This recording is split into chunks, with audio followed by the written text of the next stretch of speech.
नमस्कार साथियों। आज हम बात करेंगे बुलिंग पे।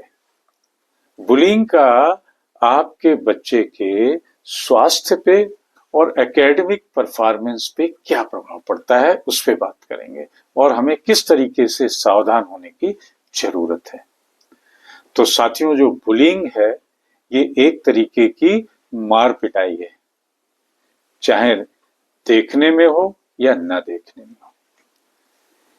ये बुलिंग शारीरिक भी हो सकती है, मानसिक भी हो सकती है, भावनात्मक रूप से भी हो सकती है और इन तीनों रूप में बच्चे को डराया जाता है, परेशान किया जाता है, उसको ह्यूमिलिएट किया जाता है, धमकाया जाता है। और ये चीजें कहीं भी हो सकती हैं, स्कूल के अंदर हो सकती हैं, स्कूल के बाहर हो सकती हैं, कॉलेज में हो सकती हैं, सोशल मीडिया के जरिए हो सकती हैं, जैसे बहुत सारी घटनाएं आजकल हम सुन रहे हैं। तो कैसे ये बच्चे को अफेक्ट करते हैं ये बुलिंग? तो पहला तो है कि बच्चे के मानसिक स्वास्थ्य पे इसका असर पड़ता है।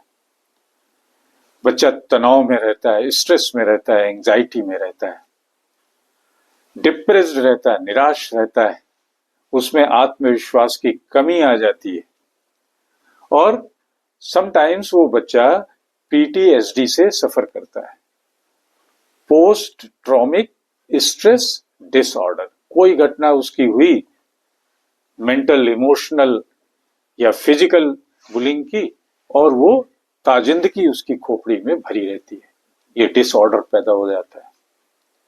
तो ये है मानसिक स्वास्थ्य पे उसका असर। शारीरिक स्वास्थ्य पे क्या असर होता है बच्चे के?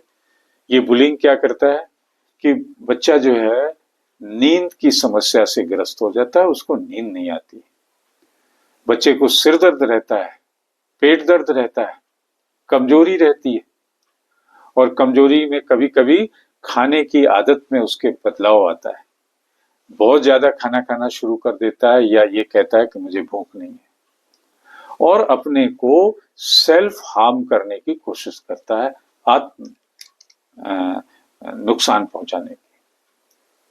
तो साथियों, ये था शारीरिक प्रभाव। अब आते हैं एकेडमिक प्रभाव क्या होगा पढ़ाई पे।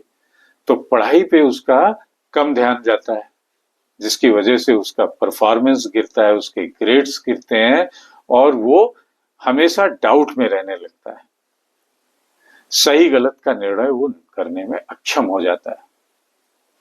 और चौथी, ये सब चीजें हैं शारीरिक, मानसिक, और एक इमोशनल भी होता है। उसपे इमोशनली बड़ा वीक हो जाता है, कभी कभी इरिटेट हो जाएगा, डरा हुआ सा, सहमा हुआ सा रहेगा, बड़ा गुस्सा हो करेगा। तो ये प्रॉब्लम है, इसको हल्के में नहीं लेना है। कैसे रोकना है?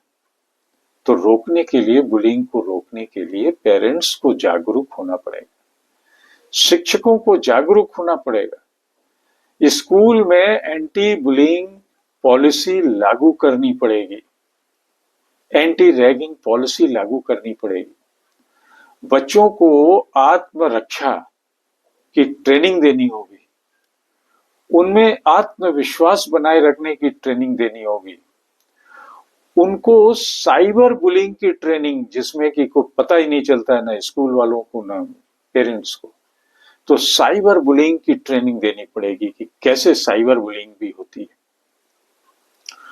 और इन सब के लिए बच्चे को प्रोटेक्टेड रखने के लिए पेरेंट्स और टीचर की जो मुलाकात है और उनका जो कम्युनिकेशन है, बड़ा स्ट्रांग होना चाहिए। तो साथियों, नटसेल में हम यही कहेंगे कि बुलिंग हमारे बच्चे को बर्बाद कर सकता है, शारीरिक रूप से, मानसिक रूप से, इमोशनली और कैरियर वाइज। तो इसके लिए जो हमने उपाय पे चर्चा करी है कि पेरेंट्स और टीचर और पॉलिसी और बच्चे की ट्रेनिंग, ये सब चीजों की बहुत जरूरत है। तो साथियों, इसी के साथ टॉपिक का एंड, फिर मिलेंगे एक नए टॉपिक के साथ। याद दिलाते हुए चैनल @Mr. Sudeep 104 को शेयर करिए, सब्सक्राइब करिए, कमेंट करिए। फिर मिलेंगे। जय हिंद।